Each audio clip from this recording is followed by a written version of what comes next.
The Arturo Patel drifted silently through the Orion arm, its smooth obsidian hull absorbing, rather than reflecting the distant starlight. Captain Sarah Chen stood at the bridge's observation window, her weathered face illuminated by the soft glow of navigational displays. 20 years of deep space exploration had taught her patience, but something about today felt different. Multiple signatures detected, Captain, Lieutenant Rivera announced from his sensor station. Definitely artificial, definitely not human. Chen nodded, maintaining her calm demeanor even as her pulse quickened. First contact. Real first contact, not just another abandoned outpost or ancient relay beacon. Configuration. 7 vessels, arranged in what appears to be a ceremonial formation.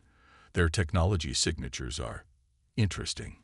Advanced in some ways, primitive in others.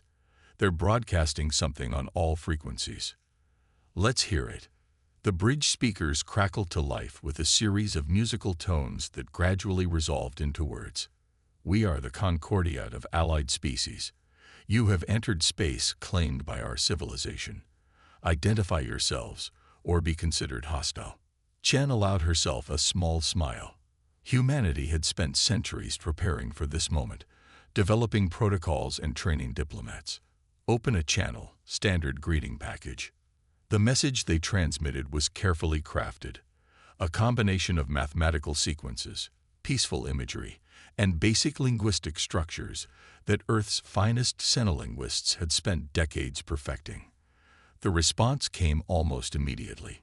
Your transmission indicates technological capability beyond your vessel's apparent sophistication. Explain this discrepancy. Chen exchanged glances with her diplomatic officer, Dr. Kiran Patel.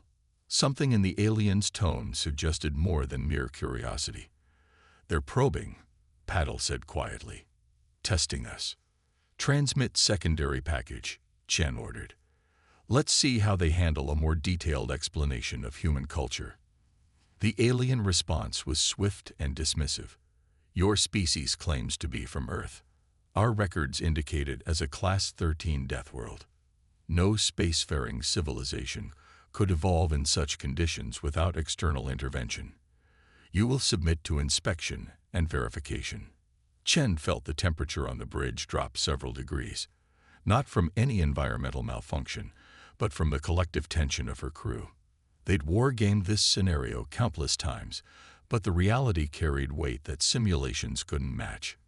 Captain, Rivera's voice was tight. They're powering up some form of scanning array. Energy readings are significant. Hold position, Chen ordered. Dr. Patel, your assessment.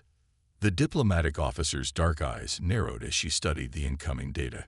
Classic superiority complex. They've likely never encountered a species from a high-gravity world before.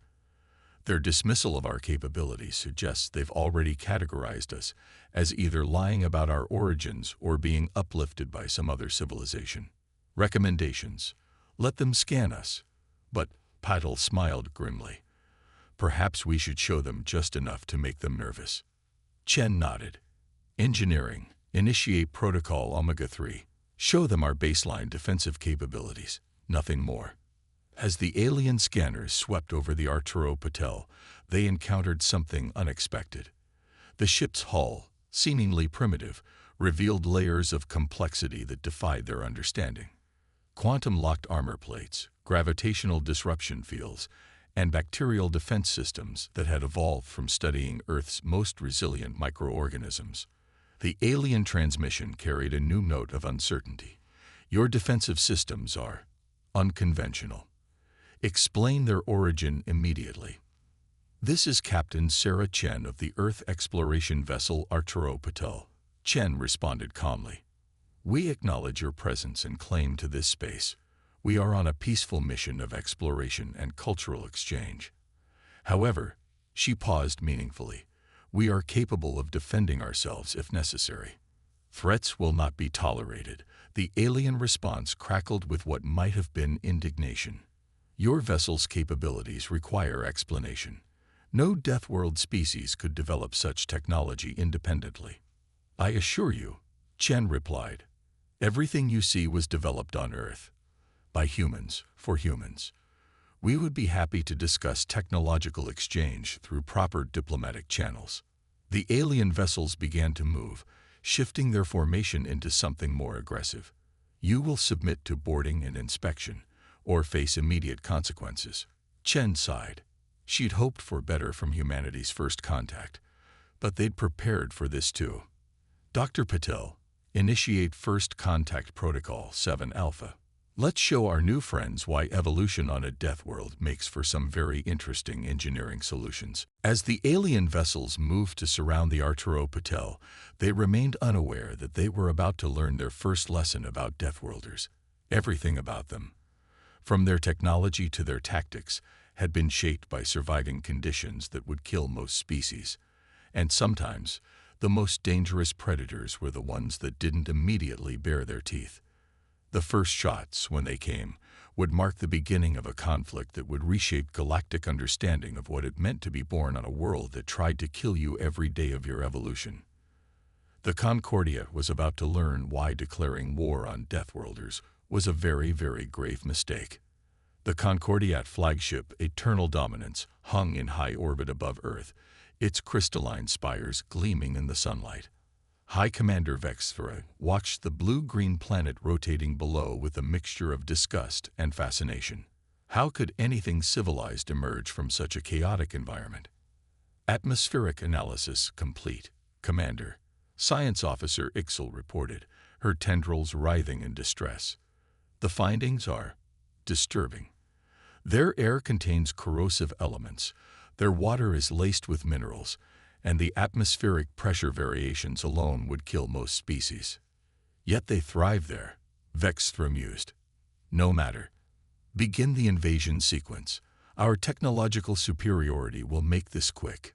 The first wave of Concordiat ships descended through Earth's atmosphere, their energy shields glowing bright against the friction of re-entry. They expected resistance. They expected primitive projectile weapons and crude nuclear devices. What they didn't expect was for Earth's atmosphere itself to become a weapon. Hurricane-force winds buffeted their ships, created by human weather control systems that had evolved from centuries of dealing with natural disasters. Electromagnetic pulses, generated by stations hidden in Earth's magnetic poles, played havoc with their navigation systems. Impossible. Vexthra snarled as reports of failures cascaded across his command screens. Their technology was supposed to be inferior. Commander, Ixel's voice shook. We're detecting something strange about their defensive platforms. They're biological. Indeed, humanity's orbital defenses weren't just mechanical constructs.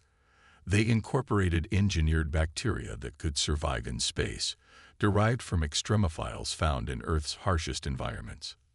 These microscopic defenders were already beginning to colonize and corrupt Concordiat hull materials. On the surface, the invasion faced equally unexpected challenges. Concordiat ground forces, expecting to find soft targets, instead encountered humans fighting with terrifying efficiency in environments that should have been lethal to organic life. Squad 7 lost in the desert region. A tactical officer reported. Humans using sandstorms as cover. Squad 12 frozen in what they call Siberia. Local fighters continue operating in temperatures that should shut down neural functions. Vexthra watched in mounting horror as his forces encountered one surprise after another. Humans fighting underwater, humans emerging from volcanic regions, humans surviving in conditions that defied biological logic. But worse than their environmental adaptability was their tactical innovation. When Concordiat forces deployed their advanced energy weapons, they found their targets using primitive but effective projectile weapons that required no power sources to function. When they established shield perimeters, humans simply dug under them. Every technology the Concordiat deployed was met with a countermeasure that seemed deceptively simple but devastatingly effective. Commander, Ixel interrupted his brooding. We're detecting massive energy signatures from their lunar installations. More primitive nuclear weapons. No, sir. These are different. The energy patterns suggest technology we've never encountered before. They appear to be manipulating gravity itself, but not using any methods we understand. The moon's surface seemed to ripple as hidden human installations revealed themselves. Not the crude bases the Concordia had expected, but massive complexes built by a species that had learned to treat hostile environments as engineering challenges rather than obstacles. "Sir, the humans are broadcasting on all frequencies." Captain Chen's voice filled the command deck, as calm as it had been during their first encounter. "This is your final warning. Withdraw your forces or face the consequences of your miscalculation." Vextra's scales bristled with rage. "They dare threaten us. Launch the second wave. Show them what real technological superiority looks like." But as his reinforcements began their approach, the true nature of humanity's lunar installations became clear. They weren't weapon platforms in the conventional sense. They were gravity manipulators, designed by a species that had evolved under crushing gravity and learned to turn it into a tool. Space itself seemed to fold around the Concordia ships. Some disappeared entirely, shifted into pocket dimensions by technology that looked deceptively primitive on the surface, but operated on principles the Concordia had never imagined. Multiple ships lost, the tactical officer reported, his professional demeanor cracking. "They're not destroying them, they're redirecting them, playing with space-time like it's a child's toy." "Impossible," Vextra whispered again, but with less conviction. "Their ship, when we first encountered them, was exactly what they wanted us to see," Ixel finished. "Commander, I don't think we're fighting a primitive species. I think we're fighting survivors who learned to hide their true capabilities because they evolved on a world that taught them the value of keeping advantages hidden until they're needed." As if to emphasize her point, new readings began appearing on their sensors. Earth's oceans, which they had dismissed as merely hostile environments, revealed vast human installations rising from the depths. The planet's very geology seemed to respond to human commands, tectonic weapons developed by a species that had learned to survive earthquakes by learning to control them. The price of underestimating humanity was becoming clear, written in the wreckage of Concordia ships and the broken bodies of soldiers who had thought superior technology alone would guarantee victory. They had failed to understand a fundamental truth. When you evolve on a death world, everything becomes a potential tool for survival, even death itself. Dr. Maya Santos stood in Earth's primary defense command center, deep within the Himalayan mountains. Holographic displays showed the ongoing conflict across multiple theaters of war, each demonstrating a different aspect of humanity's response to invasion. As head of xenological defense, she had spent years preparing for this moment. "Status report on Project Evolution," she commanded, watching as Concordiate forces struggled to adapt to Earth's various biomes. "The Rainforest Initiative is exceeding expectations," her assistant reported. "The engineered plant life is completely overwhelming their ground forces. They have no defense against biological systems that evolved to compete in Earth's most aggressive ecosystems." In the Amazon, modified vegetation grew at impossible speeds, breaking through Concordiate armor and disrupting their energy fields with naturally generated electromagnetic pulses. The aliens had expected to fight humans. They hadn't prepared to fight an entire planet's worth of weaponized biology. What about the Arctic deployment?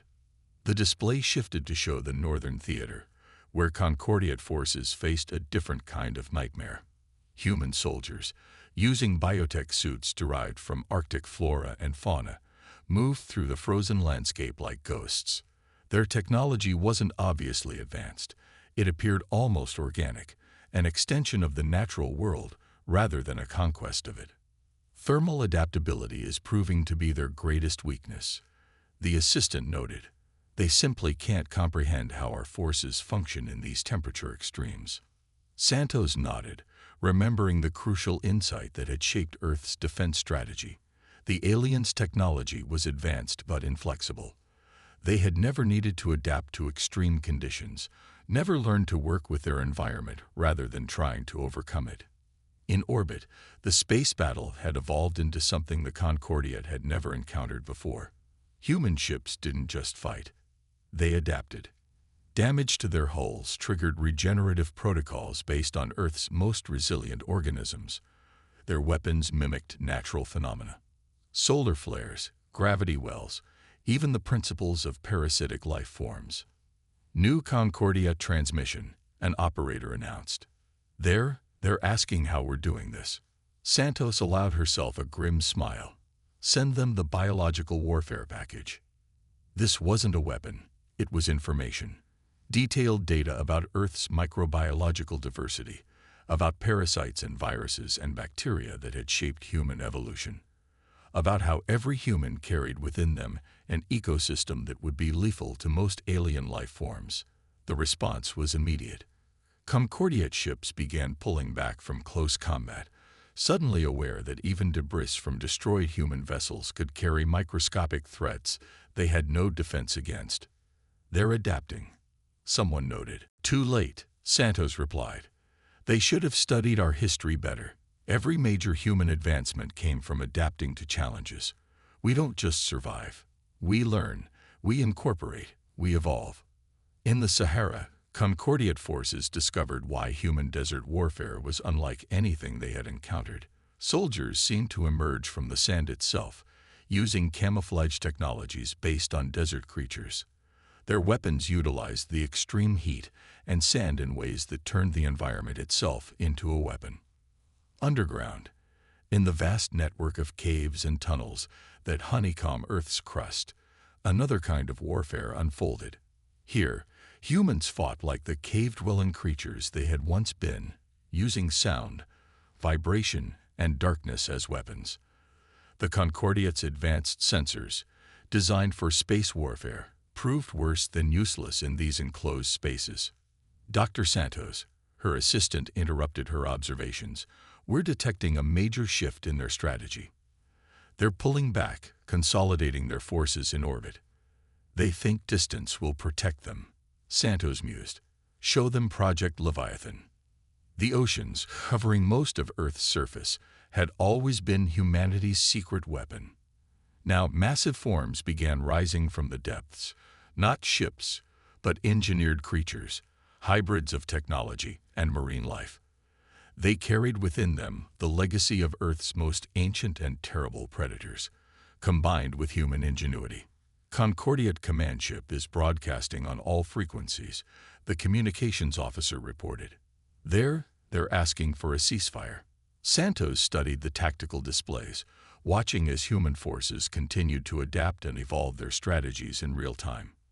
The Concordiate had expected to find primitives hiding behind advanced technology. Instead, they found a species that had turned adaptation itself into a weapon.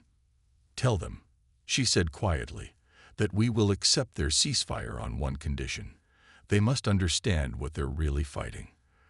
We're not just using our planet's hostile environment as a weapon. We are its children. Every aspect of human existence was shaped by surviving conditions that would kill most species. Our technology, our tactics, our very biology. It's all designed to ensure survival at any cost. As her message was transmitted, Santos watched the alien ships in orbit. They hung there, powerful but paralyzed, finally beginning to understand the true meaning of the term Deathworlder. It wasn't just about surviving in harsh conditions. It was about turning those very conditions into strengths. The war wasn't over, but its nature had fundamentally changed. The Concordiate had begun to realize that they weren't fighting against human technology or human weapons. They were fighting against the accumulated survival instincts of an entire species that had evolved on a world that had tried to kill them every day of their existence. And they were losing. Admiral James Chen, brother of Captain Sarah Chen, who had made first contact, stood in Earth's Quantum Command Center beneath the Pacific Ocean. Unlike the crystalline elegance of Concordia technology, this facility was a perfect fusion of organic and mechanical engineering, its walls lined with living computers derived from coral and deep-sea organisms. "Show me the enemy's psychological profile," he commanded. The holographic display shifted, revealing patterns of behavior that Earth's AI systems had been analyzing since the conflict began. "They're breaking," his chief psychologist, Dr. Amara Okafor, observed. Not just militarily. Their entire worldview is crumbling. They can't reconcile their technological superiority with their continued failures. Chen nodded. Time to show them why underestimating humans is about more than just weapons. Initiate Operation Mindstorm. Across the battlefield, human forces began deploying weapons that didn't target bodies or ships, but minds. Infrasound generators, developed from studying Earth's most devastating natural disasters, broadcast frequencies that triggered primal fear responses in most alien species. Quantum entanglement arrays, disguised as primitive communication systems, began broadcasting directly into Concordiat neural networks. "Sir," a tactical officer reported, "the enemy is experiencing widespread psychological breakdown. Their hierarchical command structure is proving especially vulnerable to our mimetic warfare." The Concordiat had expected a primitive species fighting with brute force and stolen technology. Instead, they faced opponents who had turned their own evolutionary trauma into a weapon. Every human adaptation, every survival mechanism developed over millions of years on a Deathworld was being deployed with terrifying precision. In orbit, the true nature of Earth's defenses finally revealed themselves. What had appeared to be simple satellites transformed, unfolding like massive mechanical flowers. They weren't weapons platforms. They were dimensional anchors, designed by a species that had learned to manipulate space-time itself. "They're attempting to retreat," someone announced. "Not yet," Chen replied quietly. "First, they need to understand. Dr. Okafor, show them what we've been hiding." Across every frequency, on every channel the Concordiat could access, information began to flow. Not propaganda or threats, but the true history of human development. The countless near extinctions, the perpetual battle against their own world, the endless cycle of adaptation and survival that had shaped humanity. Images of humans climbing Mount Everest without equipment, diving to crushing depths for sport, running ultramarathons across burning deserts, cities rebuilt after earthquakes, civilizations rising from the ashes of natural disasters. The message was clear. Everything that had tried to kill humanity had only made them stronger. "Enemy flagship is sending a priority transmission," communications reported. "Audio only." High Commander Vexra's voice filled the command center, strained but dignified. What are you?" Chen's response was measured, calculated to drive home the fundamental truth the Concordiat had failed to grasp. "We are what evolution creates when failure means extinction. Every human technology, every tactic, every aspect of our civilization was developed because the alternative was death. We didn't just survive on a death world. We mastered it. Your weapons, they're not primitive at all, are they?" "No," Chen confirmed. "We keep older technology functional because redundancy equals survival. Our most advanced systems are hidden because showing strength invites challenge. Everything you thought was primitive was carefully designed to appear that way." The dimensional anchors in orbit began their work, twisting space in ways that the Concordiat's sensors couldn't comprehend. Their ships found themselves trapped in geometries that shouldn't exist, facing weapons that operated on principles they had never imagined. "Your species," Vextra's voice carried a note of dawning horror. "You didn't just adapt to your world's hostility. You weaponized it." "We weaponized everything," Chen corrected. "Every disease that nearly killed us became a tool for genetic engineering. Every natural disaster taught us new principles of physics. Every predator that hunted us became a model for military doctrine. We turned our greatest weaknesses into our greatest strengths." The display showed Concordiat forces falling back on every front, their perfect formations shattered, their advanced technology failing against weapons they couldn't understand because they had never needed to evolve beyond their own limitations.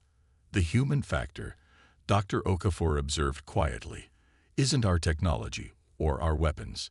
It's our perspective. We see threats as opportunities, disasters as teaching tools, and limitations as challenges to overcome." Chen watched as the remaining Concordiat ships struggled against Earth's defenses, They had started this war believing they were the superior civilization. Now they were learning why evolution on a death world produced something far more dangerous than mere technological advancement. It produced survivors who had turned survival itself into an art form. The Galactic Council chamber looked very different from 6 months ago. Gone were the ornate decorations and displays of technological superiority. Instead, the walls bore holographic representations of Earth's various biomes, a reminder of the lessons learned at terrible cost. High Commander Vexthra, now serving as the Concordiate's chief diplomatic officer, stood before the assembled representatives of 200 space-faring civilizations. His once pristine scales bore the subtle scaring of someone who had survived Earth's atmosphere, a mark of respect among his people now. We came to Earth expecting to find primitives playing with technology they didn't understand, he began, his voice carrying the weight of hard-won wisdom. Instead, we found something far more significant, a species that had turned evolution itself into a weapon. The chamber's central hologram displayed Earth, but not as a simple planetary representation. It showed the complex layers of defense and adaptation that humanity had developed. The atmospheric manipulation systems, the oceanic biological engineering, the dimensional technologies that had remained hidden until needed. The term Deathworlder requires redefinition, Vexthra continued. We assumed it merely meant a species that could survive in hostile conditions. The humans showed us it means something far more profound. A species that learns from everything that tries to kill it. Dr. Maya Santos and Admiral Chen sat among the Earth delegation, their presence a reminder of how quickly things had changed. The Concordiate's attempted invasion had forced humanity to reveal technologies they had kept hidden for centuries, but it had also opened doors to genuine cultural exchange. Their cities, Vexthra gestured to new images, aren't just built to withstand natural disasters. They're designed to learn from them. Their weapons aren't just tools of destruction. They're applications of survival principles learned over millions of years. Even their bodies, which we dismissed as primitive, are marvels of evolutionary engineering. The display shifted to show human medical data that had astonished the galactic scientific community. The ability to survive extreme temperature variations, the redundant organs, the capacity to recover from injuries that would kill most species, all testaments to evolution on a world that never stopped trying to kill its children. We lost the war, Vexthra acknowledged, but we gained something far more valuable: understanding. The humans don't just use technology. They adapt it, improve it, integrate it with principles learned from their hostile world. Every failure teaches them. Every setback makes them stronger. Santos stood, addressing the chamber with the quiet confidence of someone who had helped defend her species against impossible odds. "We don't want war," she stated simply. "We never did, but we will never stop preparing for it, because that's what evolution on Earth taught us. Survival requires constant adaptation." The new peace treaties were more than just diplomatic documents. They were acknowledgments of a fundamental shift in galactic understanding. Humanity wasn't just invited to join the galactic community. They were asked to teach others how to survive. "The humans have agreed to share some of their adaptive technologies," Vexthra announced. "Not their weapons. Those they keep, and now we understand why. But their environmental engineering, their biological integration techniques, their principles of redundancy and adaptation, these they offer freely." Admiral Chen activated a personal hologram, showing the new Earth defense grid. It wasn't hidden anymore. It stood as both warning and promise. The dimensional anchors gleamed in orbit, their true nature now known, but no less formidable. "We learned 3 vital lessons," Vexthra concluded. First, never mistake practical simplicity for technological backwardness. Second, a species that evolves on a death world doesn't just survive. It learns to thrive on challenges. And third, he paused, his scales shifting in what his species' equivalent of a rueful smile: never ever declare war on Deathworlders. They won't just defeat you. They'll learn from you, adapt to you, and become stronger because of you. As the chamber erupted in discussion, Santos and Chen shared a knowing look. Humanity had never wanted this war, but like everything else that had tried to kill them, they had learned from it, adapted to it, and emerged stronger. In orbit above Earth, human and alien ships now patrol together. The Concordiate vessels were more advanced in many ways, but their crews had learned to respect the deceptively simple human designs. They understood now that true strength didn't come from technological superiority, but from the ability to adapt, to survive, to learn from every challenge. Earth continued its rotation, its harsh beauty a reminder to the galaxy. This was the world that had forged humanity, that had tried countless times to kill them, and had instead created something unprecedented, a species that had turned survival itself into an art form. The lesson was written in the scars of battle, in the new treaties being signed, and in the changed understanding of what it meant to be born on a death world. Some species achieve greatness through technical advancement, others through cultural development. But Deathworlders achieve it by turning everything that tried to kill them into a tool for survival. And that, the galaxy had learned, made them the most formidable species of all.